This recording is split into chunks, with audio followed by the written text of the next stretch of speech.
এয়া ৰৌ আৰু বাহু মাছ অকল ৰৌ আৰু ভকুৱা সেয়া আমি আজি মাছ নেটিং কৰি আছোঁ মানে স্বাস্থ্য পৰীক্ষা কৰি আছোঁ কেনে কি অৱস্থা হৈ আছে তো আপোনালোকক দেখাই আছোঁ এয়া হৈছে মাছৰ পোনা এয়া হৈছে পোনা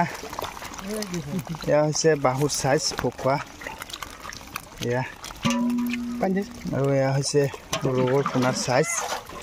তো লাগিলে যোগাযোগ কৰিব আপোনালোকে এয়া অকল ৰৌ আৰু ভকুৱাহে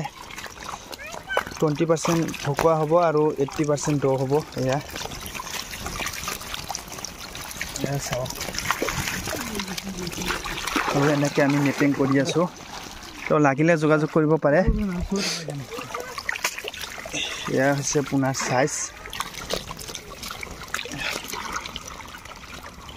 এয়া অকল বাহু মাছৰ পোনা লাগিলে যোগাযোগ কৰিব মানে ভকুৱা কাছি ভকুৱা লাগিলেও দিব পাৰিম এয়া পোনাৰ সাইজ অকল ৰৌ আৰু ভকুৱা প্ৰায় 500-600 মান উঠিব কেজি এয়া চাওক